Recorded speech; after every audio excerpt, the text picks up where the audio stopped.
Genderang perang sebentar lagi bakal segera ditabuh.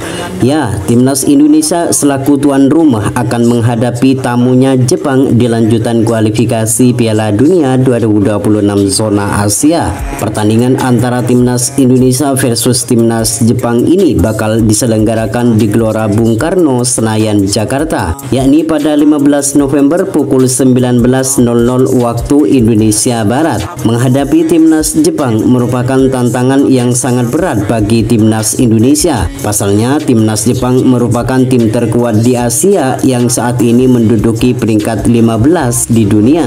Para pemain Jepang kebanyakan bermain di benua Eropa seperti Wataru Endo yang bermain di Liverpool, Takehiro Tomiyasu yang bermain di Arsenal, dan Takefusa Kubo yang bermain di Real Sociedad. Meski demikian, Sintayong selaku pelatih timnas Indonesia optimis kalau Jaitses dan kawan-kawan mampu memberikan perlawanan dan mendapatkan hasil yang maksimal.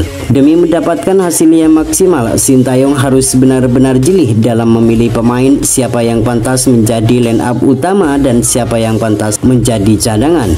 Kekalahan 2-1 saat bertandang ke markas China beberapa waktu lalu harus segera dievaluasi supaya lebih fokus untuk menatap laga selanjutnya. Kerja keras dan bermain solid dalam menjaga pertahanan harus diterapkan di laga menghadapi Samurai Biru nanti. Lantas seperti apa formasi yang tepat bagi timnas Indonesia saat menghadapi timnas Jepang nanti? Dan berikut ini prediksi starting line up timnas Indonesia versus timnas Jepang di laga kelima putaran ketiga kualifikasi Piala Dunia 2026 zona Asia.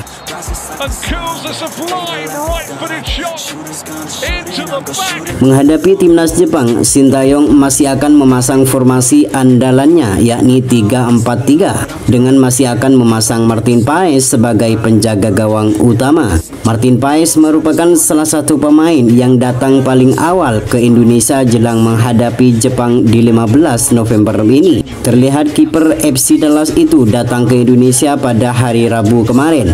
Selain itu, Martin Paes merupakan kiper terbaik yang dimiliki timnas Indonesia saat ini. Kejeliannya dalam menangkap bola dan sering mengantisipasi tendangan keras dari lawan membuat Martin Paes belum tergantikan di posisi ini. Terlihat seringkali Martin Paes melakukan penyelamatan penting yang membuat timnas Indonesia terhindar dari kekalahan. Tak heran jika pemain ini selalu menjadi pilihan utama bagi pelatih Sintayong. Lanjut ke sektor pertahanan, di mana 3 bek sejajar akan dipasang Sintayong di saat menghadapi timnas Jepang nanti. 3 bek itu yakni Miss Hilger, Jaitses, dan Justin Hubner. Jaitses dipastikan akan menjadi pemimpin sebagai kapten di laga menghadapi timnas Jepang nanti. Pemain asal Venesia ini selalu tampil solid dan konsisten di dalam menjaga pertahanan. Terlihat seringkali Jaitses memenangkan duel-duel bawah maupun duel di udara. Pengalamannya bermain di Serie A Italia membuat pemain ini sangat sulit dilewati oleh lawan. Misilger yang baru menjalani 2 laga bersama timnas Indonesia, namun pemain FC20 ini menunjukkan kualitasnya sebagai pemain termahal di skuad Garuda. Terlihat Misilger sering memenangkan duel dan kerap kali menggagalkan serangan lawan. Maka bisa dipastikan Misilger akan menjadi pilihan utama saat menghadapi Jepang menemani Jaitses di sektor pertahanan. Sedangkan untuk Justin Hubner yang di 2 laga sebelumnya sempat absen karena mengalami cedera, pemain asal Wolverhampton Wanderers ini dipastikan akan kembali menemani Jaitses dan Misilger di benteng pertahanan timnas Indonesia. Permainan kerasnya sangat dibutuhkan untuk menjegal pemain Jepang yang dikenal mempunyai kecepatan dan dribbling yang berbahaya. Di sektor pertahanan sendiri, Justin Hubner kemungkinan akan saling berhadapan dengan pemain Real Sociedad yakni Takefusa Kubo. Selanjutnya ke sektor fullback kanan dan fullback kiri, di mana area ini bakal ditempati Kevin Dix dan Calvin Verdong. Setelah sah menjadi WNI, Kevin Dix berkemungkinan bakal menjalani debutnya saat melawan Jepang nanti. Kemampuan pemain asal FC Copenhagen ini tidak usah diragukan lagi. Pengalamannya berhadapan dengan tim-tim besar di Eropa seperti Manchester City di Liga Champions membuat Kevin Dix sangat layak menjadi line up utama untuk menghadapi timnas Jepang nanti. Jika Kevin Dix bermain melawan Jepang nanti, kemungkinan akan berhadapan dengan pemain asal klub Brighton Albion yakni Kaoru Mitoma.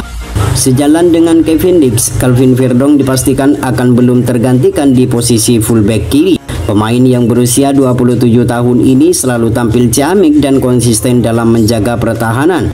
Tidak cuma solid dalam menjaga pertahanan, Calvin Verdong terlihat kerap kali membantu penyerangan dan sering menciptakan peluang-peluang yang sangat berbahaya. Sehingga pemain asal NSC Nijmegen ini belum pernah tergantikan di dalam pertandingan di skuad timnas Indonesia.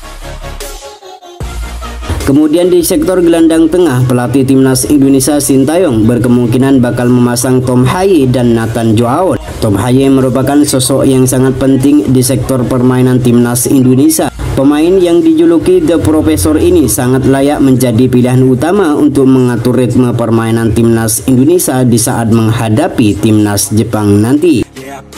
Absennya Ivar Jenner karena akumulasi kartu kuning membuat Nathan Joaon akan menjadi pilihan utama untuk menemani Tom Haye di sektor lini tengah. Pemain ini akan kembali menjaga dan membantu pertahanan dan penyerangan timnas Indonesia.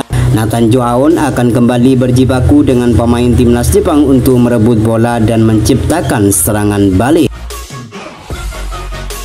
Kemudian di sektor penyerangan, pelatih timnas Indonesia Sintayong berkemungkinan bakal memasang 3 nama untuk menggedor pertahanan timnas Jepang. 3 nama itu diantaranya Eliano Renders di sisi kanan, Ragnar Oratmangun di sisi sayap kiri, dan Rafael Strijk di sisi penyerangan tengah. Meski sempat dicoret namanya di saat menghadapi Cina karena alasan taktik pelatih Sintayong, namun Eliano Renders berkemungkinan bakal menjadi starter di saat menghadapi Samurai Biru nanti. Meski tidak terlalu memukau saat menjalani debutnya kala menghadapi Bahrain beberapa waktu lalu karena fokus menjaga pertahanan, permainan Eliano Renders lebih cenderung menyerang ketimbang bermain bertahan. Maka dari itu Sintayong harus mencoba kembali nama Eliano Renders di saat menghadapi Jepang dengan posisi winger kanan. Sementara untuk Ragnar Oratmangun, perannya masih belum tergantikan di posisi winger kiri. Pemain ini selalu tampil ngeyel dan sering menciptakan peluang di pertahanan lawan. Sejauh ini Ragnar Oratmangun sudah menciptakan 2 gol bagi timnas Indonesia di putaran ketiga ini. Kemudian untuk Rafael Strijk, sampai saat ini masih menjadi andalan Sintayong di setiap laganya di lini depan. Meski permainannya bukan striker tunggal, namun Rafael Strijk nampaknya sangat cocok bagi taktik Sintayong. Dia seringkali bermain melebar dan kerap kali membantu pertahanan, membuat Rafael Strijk selalu menjadi pilihan utama bagi timnas Indonesia di setiap laganya. Itulah prediksi formasi timnas Indonesia versus timnas Jepang di laga kelima kualifikasi Piala Dunia 2026 zona Asia. Semoga timnas Indonesia mampu memenangkan pertandingan agar mimpi bermain di Piala Dunia 2026 semakin terbuka lebar.